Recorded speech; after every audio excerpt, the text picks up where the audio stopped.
Okay, here are my final pages for Crisis, and I made a few tweaks to the beginning and the last scene um, from last week, so I'm going to start there.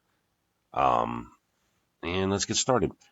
Okay, exterior Whiskey Dan's truck stop night. A broken neon sign flickers. Whiskey Dan's, providing the only illumination in the darkened parking lot full of semi trucks. Interior Whiskey Dan's truck stop night. This place puts extra grease in the term greasy spoon. A long-haired, grizzled trucker enters, causing the cowbell above the door to clang. It's Gordon in a brilliantly crafted disguise. He rubs his bearded chin with a hand tattooed, reading fear. He takes a seat at the counter, his other hand tattooed with none. Waitress. Coffee? Gordon. Yep. Gordon studies the room. Tired truckers. A drunk businessman. A frustrated single mother with two pre-teenage sons and a slutty teen girl. A scene that is likely all too common in its diversity at a place like Whiskey Dan's. The waitress returns, pours a steaming hot cup of coffee. Gordon's eyes focus on the inebriated businessman. No eye contact as he drunkenly struggles to text on his cell. He turns his gaze to two truckers at the end of the counter, engaged in their own conversation. No eye contact. Gordon pours sugar in his coffee, takes a sip, scans the room again. Eye contact with the teen girl. She smiles. He squints, registering whether this is simply an oversexed, hormone-fueled teen Lolita flirting with him or his contact. He takes his cell out of his coat pocket, looks at the menu. No new calls. Another swig of coffee. He looks down at his lap, a female hand on his crotch. The teen girl has taken a seat by him at the counter. He gently pushes her hand away, looks over at her mother, who is struggling to keep her rambunctious sons focused on their meal. The girl places her hand again on his crotch. She smiles. Gordon, not interested. Teen girl, you sure? Gordon, never been more sure, darling. Teen girl, you queer? Mother, Jeannie, get over here. She stands, stares seductively at Gordon. Teen girl, yeah, I bet you're gay. Mother, Jeannie, leave him alone. The truckers at the end of the counter chuckle. She sachets back to her table. Gordon takes another gulp of coffee, smiles to his fellow truckers. He looks down to his lap. A scrap of paper rests on his crotch. Gordon takes the paper, opens it. Trucker number one. Gave you her number, did she? Gordon looks up from the note. What? Oh, yeah, it happens all the time, brother. He joins the truckers in a solid laugh, folds up the note, places it in his pocket. Trucker number two. Oh, man, you ain't going to use it. I will. Gordon flashes a nervous smile through his long beard. Trucker number two. I'm serious. That girl wants laid, and you too afraid to give it to her. Hell, share alike, I say. Gordon. Yeah, well, I'm just going to keep it for later. Trucker number two. Bullshit, man. Pass that down here. Trucker number one. I'm sorry. Trucker number one. What you hauling anyway on a Wednesday? Zed and I have been crossing routes here, 4 years now? You never seen another of our kind this late. Gordon. Emergency supply of toys and some shit to Paramus Distribution Center. You know, Christmas and all that. Trucker number one. Uh-huh. Gordon to the waitress. Let me get this to go, darling. Trucker number two stands. His chain wallet and boots jangle as he walks over to Gordon's end of the counter. Trucker number two. Being you got an emergency run and all, I figure it's best you give me that bitch's number. He attempts to snatch the paper from Gordon's unrelenting hand. Finally succeeds. Gordon, nervous as the trucker unfolds it.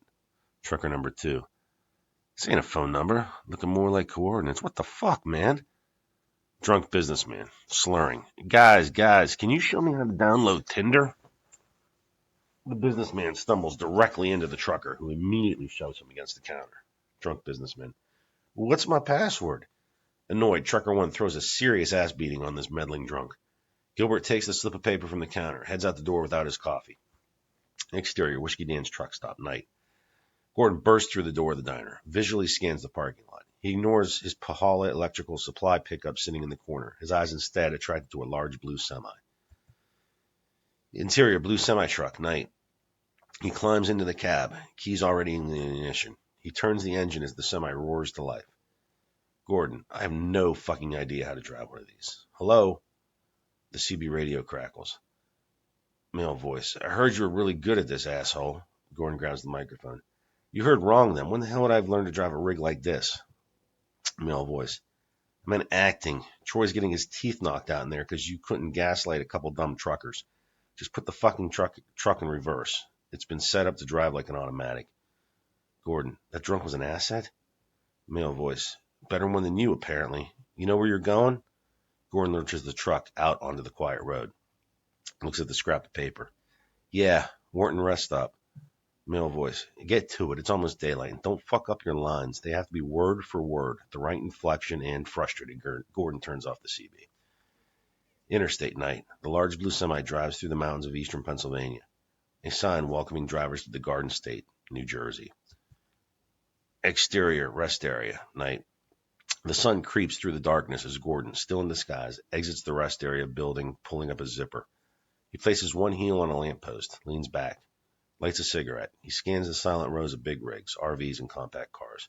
His eyes focus on one cherry red fuel tanker. Gordon looks at his watch. Boom. The tanker explodes, shooting flames 50 feet into the air. Truck drivers and sleepy families stagger from their vehicles, shocked into alertness by the flaming Gulf tanker. Gordon casually slubs out his cigarette, heads towards a group of onlookers. Interior kitchen day. The counter television tuned to the Today Show. Matt Lowry discusses the proper way to decorate a Christmas tree with some phony plastic female expert. Matt Lowry. So you really can give your tree a lively green by using filtered water. Amy, dressed in her nursing scrubs, snatches a half-eaten bowl of Cheerios from Penny. Okay, come on. You got your backpack? Penny nods. Penny. Daddy told me he was taking me to school today. Amy, he got called away for work. Let's go. You're going to be late. Savannah Guthrie picks up with more, quote, real news on the television as Amy throws her stethoscope into her nursing bag. Savannah Guthrie. Let's return to New Jersey, where we have an update on that fuel tanker explosion that took place just a few hours ago. It appears the news is very unsettling. Joey Marks from our local affiliate in Wayne joins us. Joey, what's the latest? Penny stands, gathers her belongings. Amy, I'm going out to start the car. Let's go. Joey Marks. It looks as if the jihadians may again be responsible for this latest terror attack. I have an eyewitness here, Zed Malik. Mr. Malik, can you tell us what you saw? Penny opens a refrigerator, snatches a snack pack pudding, hides it in her backpack. Gordon. Yeah, I was on my way to Paramus, pulled over. You know, nature calls and all that. Startled, Penny turns, stares at the television. She sees a long-haired trucker speaking to the local reporter. Anyways, come back out to get in the rig, and I see these two young fellas looking like they was up to no good, you know? She cocks her head, squints at the image on the screen. A flash of realization crosses her face. Click. Amy shuts off the television. Amy, Penny, let's go. Penny remains for an instant, turns to her exiting mother. Penny, I'm coming. Fade out. End of episode.